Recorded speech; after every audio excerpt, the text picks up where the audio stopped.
We're speaking about the negative quality that certain people, they're miserly and they have difficulty sharing with what they have with others.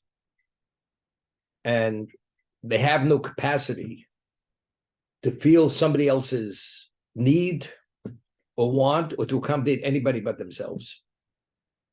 So the Gemara tells us that we find such a thing, and the Torah discusses, a person finds a discoloration on the walls of his house. It's called leprosy of the house. This is only in Israel. And he has an intense discoloration, either intense green or intense red. So he has to summon a Kohen to his home to evaluate, is it a problem or not? And it's a problem and it doesn't go away, eventually they have to demolish the house. The house has to be destroyed. And anything within the house is contaminated. So the Kohen advises the occupant of the house that before he pronounces the house to be contaminated, if it is a problem, they should remove all the vessels out of the house. All the belongings. Why? Because if he pronounces it to be contaminated, everything in the house becomes contaminated. So to avoid this problem, he first tells him, unload the house, and then he makes the pronouncement. So the Talmud asks a question. Even if it becomes contaminated, we know the contamination could be corrected by immersing the item in a mikveh. If you immerse something in this ritual pool, whatever contamination's on it, it's relieved. So even if the Kohen would not tell him in advance that he's going to pronounce it contaminated, everything is correctable. So the Midrash answers, and Rashi cites this in his commentary on Chumash, that an earthenware vessel which becomes contaminated, once it's contaminated, it cannot be relieved of that contamination. So we're talking about the earthenware vessels which have very little value. Very little value. God doesn't even want that to become contaminated, so therefore he advises the Kohen to tell the occupant, before I pronounce the house to be leprous, remove all your items from the house. The concern is even for the nearly worthless vessels, which are the earthenware vessels. That's explicit. Now, one of the reasons given why a person actually contracts this kind of problem is because he's miserly, because he's withholding from other people. He doesn't want to help other people, share with other people, or do for anybody else but himself. So God teaches him a lesson. He says, if you yourself are not willing to share what you have with someone else, even if it doesn't cost you anything, because the person will reimburse you, he borrows, or a favor, whatever it may be, and the person will reciprocate, he's not interested. So God says, something, your primary asset, which is your home, which is your location of security, I will take that from you. Because if it's pronounced that it's contaminated, the house has to be demolished. So what you think you have, you no longer have. And this is to teach the person a lesson that he has to be more giving, more sharing with others. Okay, that's the Midrash. But something very interesting. There's an expression, he's a cheap son of a gun. You've heard that expression. You would think, we find that Yaakov had gone back for his small earthenware vessels, and he was left all alone. This is when he was attacked by the angel. So the takeaway is, which the Talmud tells us, that as much money as you have, if God gives you something, you have to value it, even as much as something which is worth as little as earthenware vessels, which don't have a great financial worth. Because Yaakov went back for Pachim Kitan, be small earthenware vessels. Because tzaddikim value everything that Hashem gives them. Because it's given to you for a purpose, therefore you can't be wasteful. You just can't neglect it.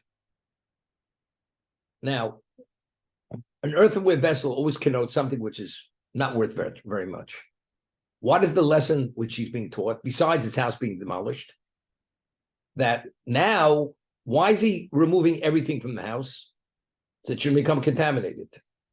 Although everything's correctable by putting in the mikveh, because we're concerned for the earthenware vessels. Now, all along, a person would come to this man, this resident, and he has his coat of arms on the door, with the big knocker, and, he has his two pillars outside with his lions on it. That's who he is. And Mr. Popular, people say, Mr. Popular, could I borrow something from you? He says, I wish I could, but I don't have it. And whenever somebody would come to him to borrow something, he says, I'm sorry, I wish I could do it for you, but I'm not able to. So what does God do to this person? He says, your house is going to be pronounced leprous. You're going to have to unload everything from the house onto the street. And all that you told the people all the years that you weren't able to accommodate them, it'll be proven that you were a liar. That the reason why you withheld it is because you weren't willing to share what you have with others. So you're going to be exposed to teach you that lesson. If you're not willing to share, ultimately, and you went and you came up with all these excuses, claiming you wish you could, but you don't have, Hashem will show the world that you do have. By putting everything on the sidewalk, outside your house. So I said, it seems to be difficult. We're talking about embarrassment. Well, everything that could go in the mikveh, he does not put outside. His metal pans, his wooden vessels. We're talking about, what does he have to put outside? His earthenware vessels. Earthenware, it's worthless. Is it worth the embarrassment? Why be embarrassed? Let it become contaminated and let it go. This man is such a cheap son of a gun. He's so miserly that even the vessel, which nearly has no worth, he's willing to be embarrassed because it's exposing him for what he really is. It's okay. As little it's worth, to me, it has great value. You understand what we're dealing with over here, what kind of person it is. It's bordering on he's sick. There's a story, very beautiful story, read it a number of years ago. This person in Israel became a Baal Tshuva, committed, and he became a committed Jew. And he worked in a bank in Tel Aviv, and he was a teller. So he would sit in his cage over there. People would come, and the busiest time of the day in Tel Aviv, it's a major metropolis, businesses are there. Lunchtime is a very busy time. People have commercial accounts, people have private accounts. Everybody's coming to the bank during the lunch break. And although he became an observant Jew, one thing he couldn't do, to wear a kippah to work. So when he would sit in that teller's cage, he did not have his head covered. He just couldn't do it. He was too embarrassed that he should appear as an observant Jew.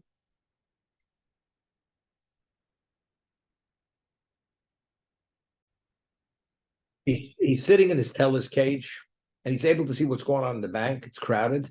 All of a sudden, he sees this elderly man dressed very well, and you can see he's really a well-to-do person. And from his body language, he's a very pompous guy. Pompous. His hair is his haircut is his hair is combed a certain way, and he's carrying a bag, a canvas bag, and he's going to the safety deposit boxes.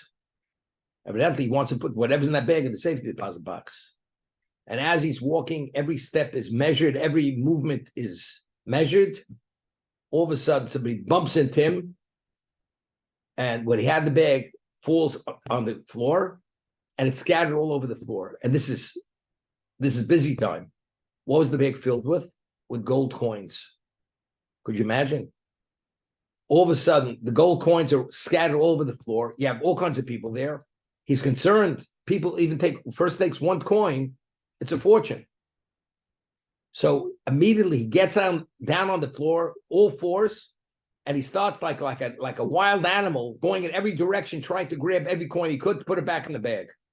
And he's watching this from the cage, from the teller's cage.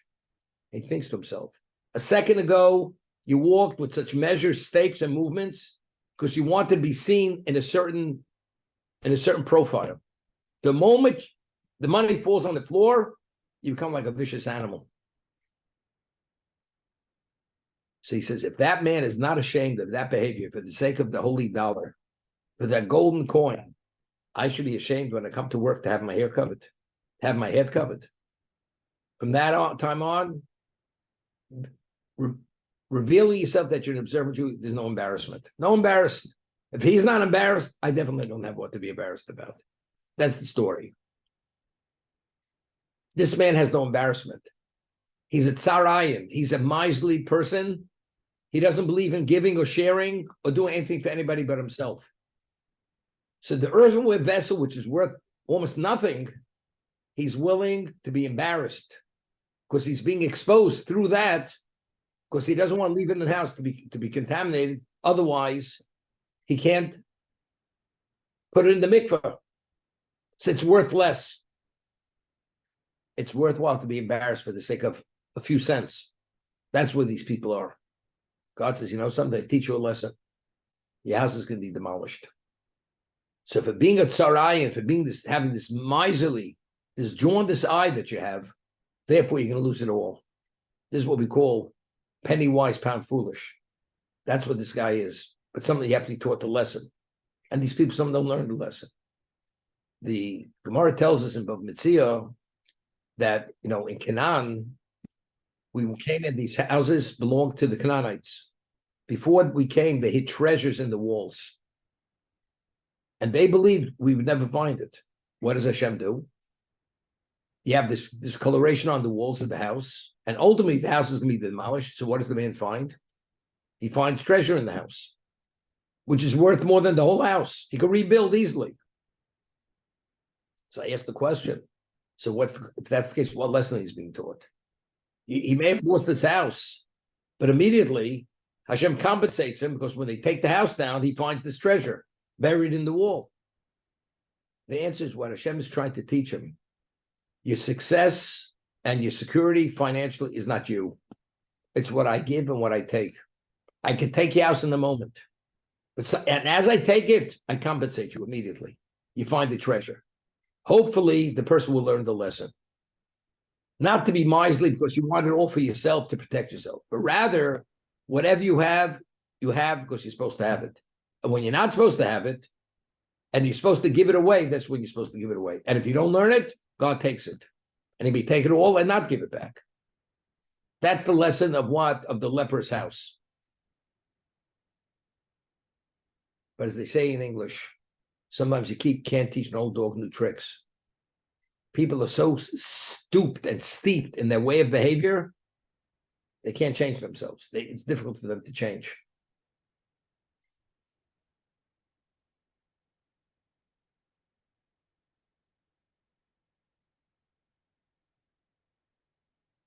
So when the verse speaks about the leper's house, the Torah uses a term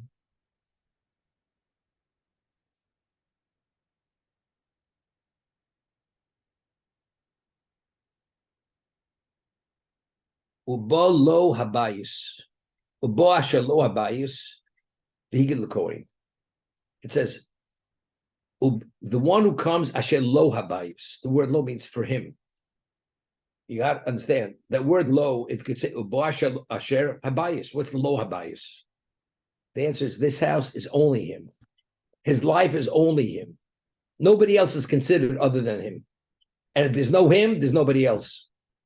God says because it's lo, because it's only you, that's why you have this problem. If there would have been others, if you were shared with others, and seeing your house as everybody's welcome, or you willing to offer to others what you can, this wouldn't have happened. It's only because you have the loa bias. You see it as exclusively yours, nobody else's, therefore God's going to take it from you. That's the understanding. The Gemara tells us, Shlomo Melech, the wise man ever lived. He says, it's better to go to Beis HaOvel than Beis HaMishteh. It's better to go to the house of a mourner than go to a party. Why? Because if a person doesn't go to funerals and doesn't show that he feels the pain of the one who has the deceased, you know what's going to happen? He thinks to himself, just as I don't attend the other person's funeral, when he dies, who's coming to his funeral? Understand? So therefore he says, be smart. Better go to the funeral of another rather than go to the party. To the party, everybody's interested in going to the party. But to a funeral, it's not so simple. But if you took out of your time to value another person's pain and loss, so when you die, the pallbearers will come and carry you, and the eulogizers will come and eulogize you. So again, if you do for others, even if you're doing for others for yourself, because ultimately you don't want to be a victim of your own behavior, and nobody's going to come to your funeral. Therefore, be smart, go to other people's funerals. That's the words of Shlomo Melech. Better to go to the house of the mourner than to the house of celebration.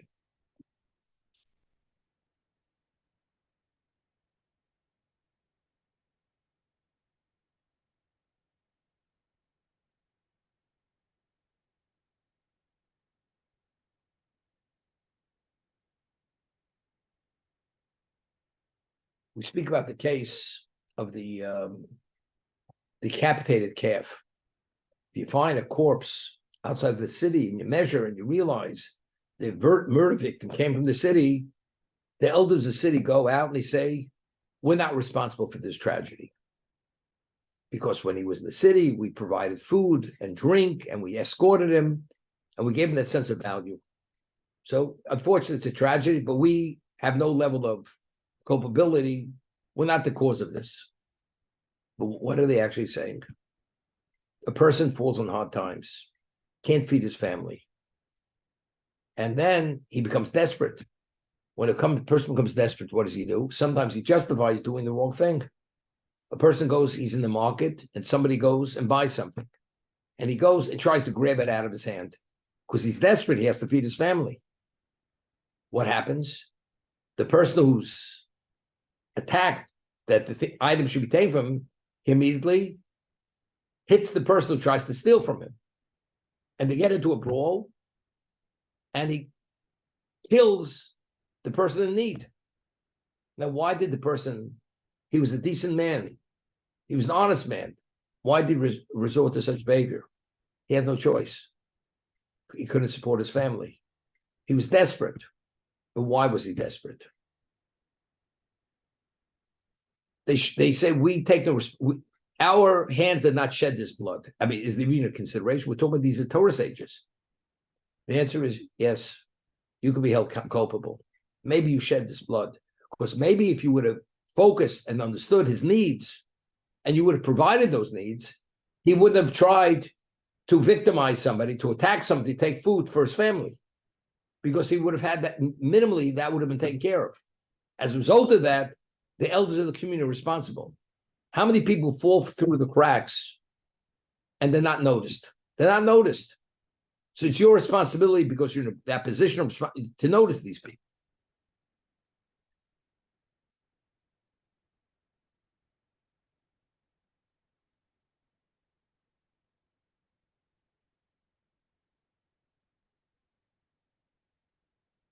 Story many years ago, we're talking about in the 1500s, talking about the Arizal. In a certain community, there was a plague in Israel. And the Arizal, being the great Kabbalist he was, they went and they asked him, how do we somehow deal with the problem? That the plague should stop and people were dying. He says, in that community, there's a poor family, which no one is even aware of, because everybody just glosses over him. He's like invisible. But the man is truly in need of help. And if the community would interest themselves, they'd see he has nothing. And the family is bordering on literally starvation. How do you have a community where they should be aware of this and they're not aware of it because it's irrelevant to them? Therefore, the judgment has been a decree that this community should be subject to this plague, and until it's corrected, it's going to continue.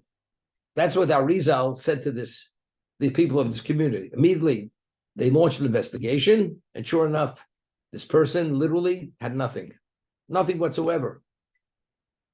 Immediately, they rectified it. They brought food. They brought other levels of assistance. The plague ceased. So again, what is the value of taking somebody else into account? If you value somebody else, God values you. You value nobody but yourself, God says you're on your own. God forbid, if a person's on his own, it's difficult to make it. Nearly impossible to make it. So you'd say, well, I did all these things and things didn't work out. Again, that can be for many reasons why it didn't work out, even though you did the right thing. Because whenever you about to ascend to another level, immediately it challenges. Because the Sultan wants to discourage you. He doesn't want you to advance to the next level.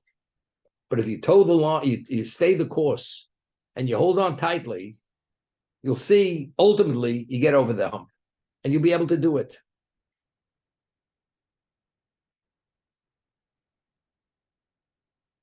Many years ago in Israel, there's a certain community which I'm involved in for Yom Tif.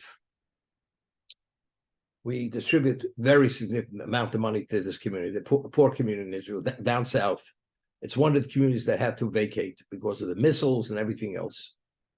And quite a few families get this assistance, and we're talking about substantial money. A family that's really poor gets $1,000 for Yom Tif. Families that are medium range income, they get $500 to provide to assist them to purchase food for Yom Tif. So there's a certain family over there that the husband has a certain degenerative disease, and he's affected mentally, and he's in an institution. And he has a wife, he has beautiful children, and the woman's a very proud woman. And her husband, at one time before he became ill, he was a successful businessman, and they were charitable. But the woman outwardly goes, though she has her pride. And this person I'm involved with who makes the disbursements, he was so busy, he had no time to take a haircut before Pesach. And he goes to the barber before Pesach, and he notices a teenager there. And this teenager is a son of this woman. And he says to the boy, he says, and we already gave out all the money. It's before midday, Erev Pesach, right before Pesach. And he realizes he should have been in touch with this woman, although she has a husband, but basically it's a one-parent household because the husband is incapacitated, and to see if she has. So he calls her up on the phone, and he says to the boy, "Tell your mother I will call her." So he calls the mother, and he says to her, "You realize I'm just calling to see if you have provisions for Pesach. They have fruits, vegetables, matzah, wine, whatever. Do you have it?" And he predicates and saying, the money I'm calling you is not charity money. I'm not taking out of the charity given to you. The people who want to participate in helping families that could use some assistance. So don't see as if you're accepting charity. So he says, I'm coming over to your house. He goes to the woman's house, Erev Pesach, a few hours before the holiday, comes in, and as he comes in, she breaks down crying. And he says, "What happened?" He says, "I have nothing. I have no matzah for the Seder, I have no wine, I have no vegetables, I have no fruit, I have no chicken, nothing." And she goes to the refrigerator, opens the refrigerator, empty. An empty refrigerator. Could you imagine? A few hours for Pesach, literally, the family would be on the brink of starvation. He immediately went and spent, maybe he gave her $1,000 cash, filled her refrigerator, immediately got matzah and wine, fully, immediately. She was in functional. On top of that, he said to her, every month, we're going to give you $500 a month as an additional stipend, besides all the other money you have. I saw it as such a valuable mitzvah. I said to this person, I want to be a partner. I will, for 6 months, I'll be involved in helping this lady. She has a large family. She's all by herself. She's a woman who's not out to take advantage of anyone else. She has a pride. This is a 5-star quality mitzvah. I want a piece of that. And I bought into the mitzvah. There are opportunities which one of a kind. Here, when you neglect this kind of person, God forbid, the story of the Arizal, there's a plague. And here, God forbid, if this would have continued and this woman would have fallen on harder times, do you know what kind of prosecution to be in heaven? Look what's going on here. A woman who was a proud woman, her husband was a philanthropist, and today he's incapacitated. Look what's going on. How does the community not even look in to see how she's doing? So what does it avert? It averts, God forbid, very serious tragedy. In addition, what's the value of it? You're concerned for somebody who doesn't have, which nobody would have noticed it unless it was noticed. That's the bottom line. That's the takeaway from here. And the many situations in communities where people don't have, and because they're proud of where they're at, they don't want to come to ask. They don't want assistance because a Jew has a certain pride. But sometimes you have to insist. They have to, because for the sake of your pride, you can't compromise the safety of your family, of the children.